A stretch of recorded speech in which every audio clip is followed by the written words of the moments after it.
had spent 6 months working tirelessly, clocking in extra hours, pushing beyond my limits. But when I finally asked about my overtime pay, my boss smirked and said, "You really think I'm going to pay you?"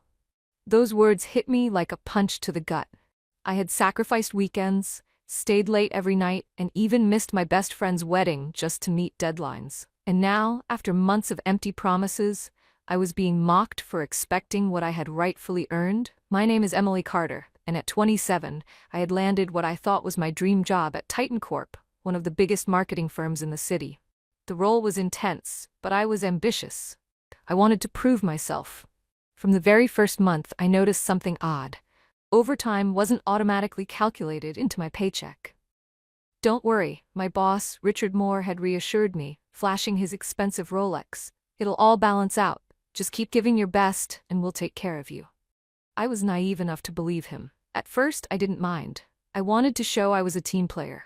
If that meant putting in a few extra hours here and there, fine. But soon, those few extra hours became mandatory late nights and weekends. I'd walk into the office at 8 a.m. and wouldn't leave until 11 p.m. My social life? Gone.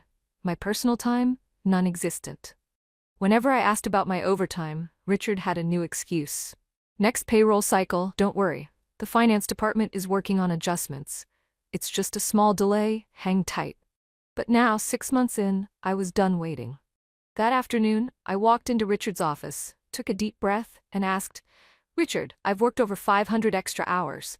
I need to discuss my overtime pay." He looked up from his phone, eyebrows raised. Then he laughed.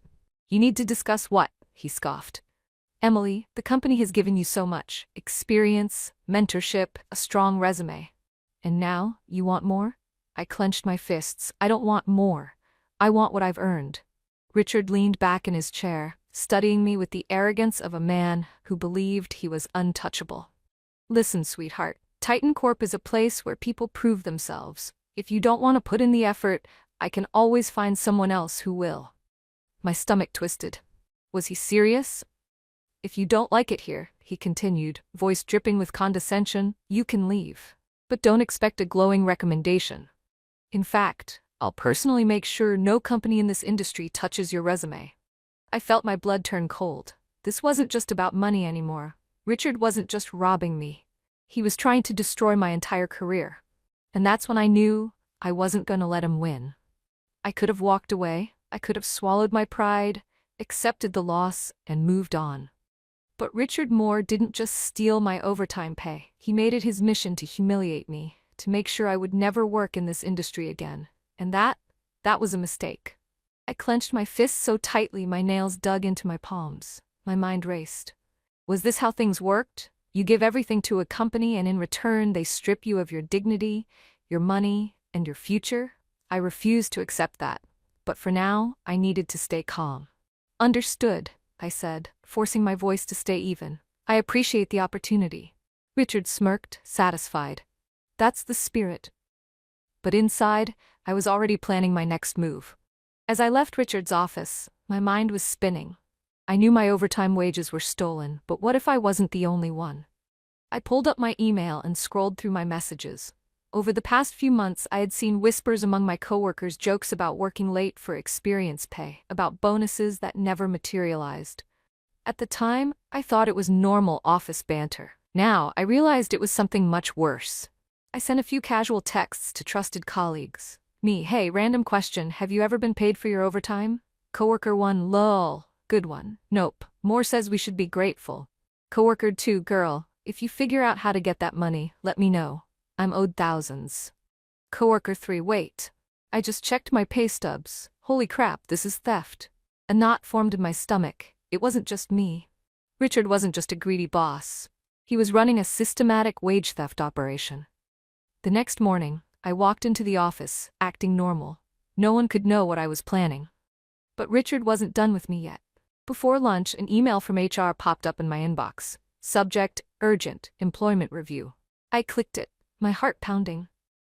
Effective immediately, your performance is under review due to multiple complaints regarding work ethic and team collaboration. Your access to company accounts will be restricted until further notice. Please meet with HR at 3 p.m.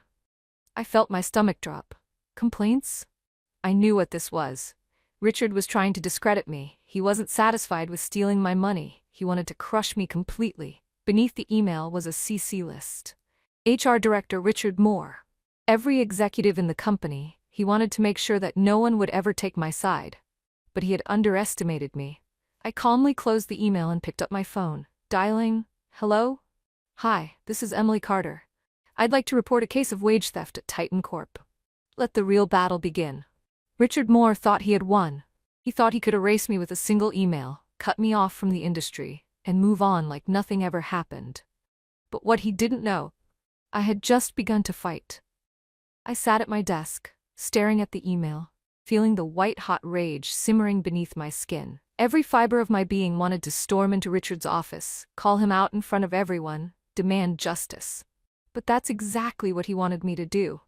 No, if I was going to take him down, I had to be smarter than that. I took a deep breath, my hands shaking as I calmly logged into the company's payroll system. Richard had already revoked some of my access, but he had underestimated how much information I had already saved. I scanned through files, searching for discrepancies. It didn't take long. Hundreds of hours of unpaid overtime logged under multiple employees. Payroll adjustments marked as performance deductions with no justification. A spreadsheet labeled efficiency program showing salary reductions disguised as cost-cutting incentives. Richard had built an empire on stealing from his employees. And I had the receipts. My hands trembled not from fear, but from pure adrenaline. I wasn't just going to expose him. I was going to burn his empire to the ground.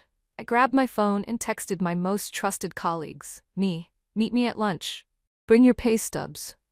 At noon, we gathered in a quiet cafe across the street. 5 of us, all victims. Sarah, an account manager, showed me her documents first. I worked an extra 150 hours last quarter, not a single penny paid. Jake, a marketing assistant, frowned. I was promised a year-end bonus. Turns out it was reallocated to company development. One by one, they shared their experiences, each one more infuriating than the last. By the time they finished, we were no longer just disgruntled employees. We were a team on a mission. Just as we were about to leave, my phone buzzed. New email. Immediate termination notice. I stared at the subject line. I clicked it open. Effective immediately. Your employment at Titan Corp is terminated due to insubordination, violation of company policies, and unauthorized access to company data. Please vacate the premises by the end of the day. Security has been notified. I clenched my jaw. That bastard. Richard knew I had something on him. He was trying to silence me before I could act. What he didn't know? He had just given me complete freedom to go nuclear. I turned to my team. If we're going to do this, we have to do it right. Step 1. The legal strike. We filed a formal complaint with the labor board, submitting every piece of evidence we had. Wage theft, falsified payroll records, illegal contract breaches. It was all there. Step 2. The media bombshell. Sarah's husband worked as a journalist. Within hours, we had an anonymous exposé lined up. The headline? Titan Corp's dirty secret, the CEO who stole from his own employees. Step 3. The employee rebellion. By the end of the day, over 30 employees had joined us, each with their own horror story. Richard's empire wasn't just cracking, it was collapsing. The next morning, I woke up to chaos. Breaking news. Major corporate wage theft scandal rocks Titan Corp. Richard's face was plastered all over the internet. Employees were leaking internal emails, screenshots, voicemails. By noon, the company's biggest client pulled out. By 3 p.m., the stock price plummeted. By 6 p.m., Richard was on an emergency Zoom call with the board. And by 8 p.m., security escorted him out of the building. Fired, publicly humiliated, and under federal investigation. I watched the footage on my phone. Richard, face pale, walking out of Titan Corp with nothing but a box of his belongings. I couldn't help but smirk. Then my phone buzzed. Incoming call, unknown number. I hesitated before answering.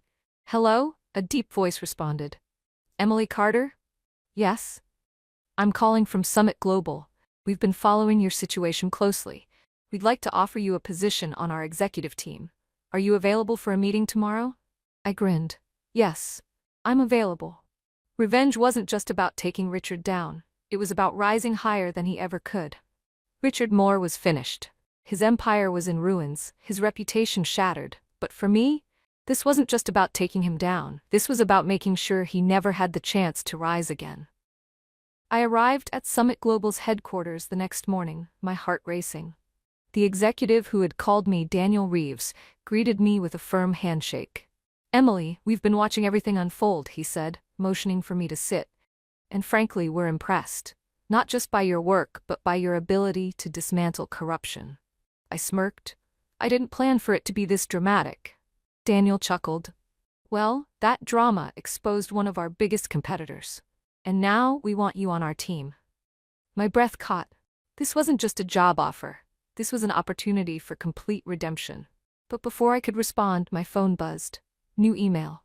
Class action lawsuit filed against Titan Corp. I clicked it open. Over 50 former employees have filed a joint lawsuit against Titan Corp and Richard Moore for systematic wage theft. Damages are estimated in the millions. I grinned.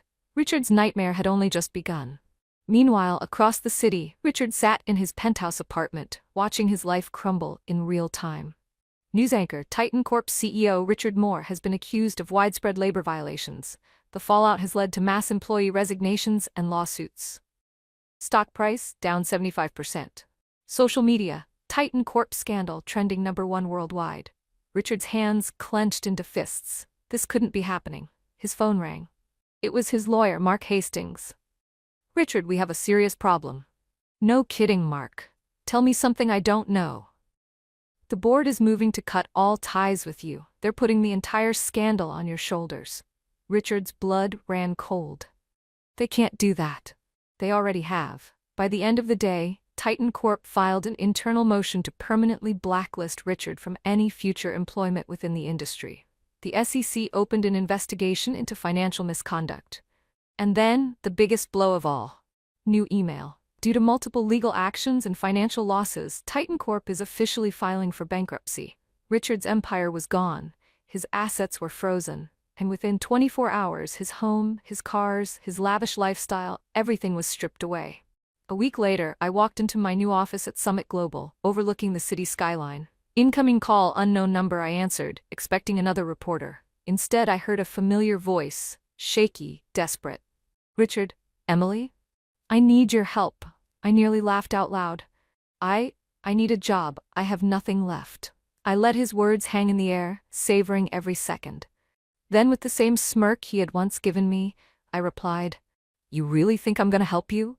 Click. Justice wasn't just served, it was poetic. Richard Moore had spent years stepping on people, stealing from them, crushing them under his arrogance. He thought he was invincible, but now he had lost everything. His power, his money, his name, and the irony, he had done it all to himself. As I placed my phone down after his desperate call, I couldn't help but smile. The same man who had mocked me, belittled me, and tried to destroy my career was now begging for my help. But Richard's downfall wasn't just personal, it was public, irreversible, and completely humiliating. In the weeks following Titan Corp's demise, the scandal exploded. Breaking news. SEC expands investigation into Titan Corp fraud. Former CEO Richard Moore facing criminal charges for wage theft and tax evasion. The more investigators dug, the worse it got. Millions in business expenses were actually personal luxuries, yachts, private jets, 5-star vacations. Titan Corp had falsified financial reports for years, dodging taxes. Over 50 employees filed lawsuits, demanding millions in unpaid wages. The board of directors publicly blamed Richard for everything, distancing themselves as fast as they could. Investors pulled out. The company's last remaining clients terminated their contracts. Titan Corp's stock price plummeted to zero. Within a month, the company officially declared bankruptcy. Richard wasn't just disgraced, he was being erased. At Summit Global, my story had turned me into something of a corporate legend. "You exposed one of the biggest scandals in the industry," my new boss, Daniel Reeves, said.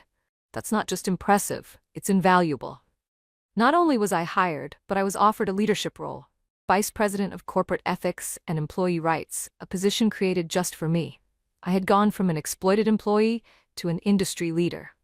And Richard, he was still falling. Even as his empire crumbled, Richard refused to accept defeat. At first, he hired a high-powered legal team to try and fight the allegations. But there was too much evidence. The lawsuits piled up. The investigations intensified. With no options left, he made a desperate move. He tried to liquidate his assets and flee the country, but the government was one step ahead. Breaking news: ex-Titan CEO Richard Moore arrested, attempting to flee the country. Richard Moore indicted on multiple fraud charges, trial set for next month. I read the headline over my morning coffee, letting out a small chuckle. He really thought he could just walk away? Not this time. Months later, I was walking through downtown when I saw a familiar figure. At first, I almost didn't recognize him.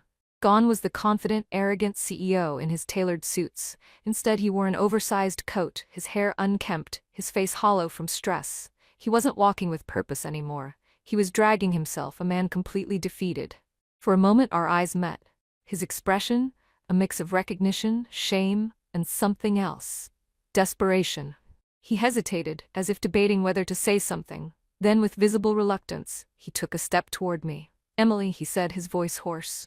I raised an eyebrow. "Richard, I need help." His voice cracked. "I lost everything." I tilted my head.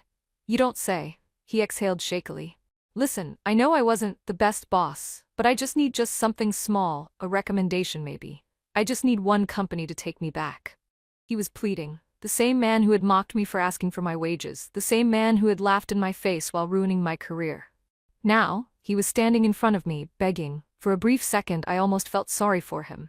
But then I remembered everything he had done. I let the silence stretch, watching him squirm. Then, I leaned in slightly, lowered my voice, and said, "You really think I'm going to help you?" His face fell completely. I gave him a smile, polite, detached, victorious. Then, without another word, I turned and walked away. No anger, no dramatic speeches, because I didn't need to say anything. I had already won. Breaking news: former Titan Corp CEO sentenced to 15 years for fraud and tax evasion. As I sipped my coffee, I watched the news coverage of Richard being led away in handcuffs, his face pale, his eyes empty. The man who once thought he controlled my future no longer had one of his own. Revenge wasn't just about taking him down. It was about proving I never needed him to succeed. And in that moment, I knew. I had won more than justice. I had reclaimed my power. Some people say revenge isn't worth it, that success is the best revenge. But let me tell you, watching Richard Moore's entire empire collapse under the weight of his own greed, that was satisfying in a way I never imagined. I sat in my new office at Summit Global, staring at the city skyline. The same city where, just a year ago, I had been exploited, belittled, and discarded by a man who thought he was untouchable. Now, I was sitting in a corner office, leading a division dedicated to protecting employees from corporate abuse. It was poetic, really. But even as I moved forward, I couldn't help but reflect on how far I had come.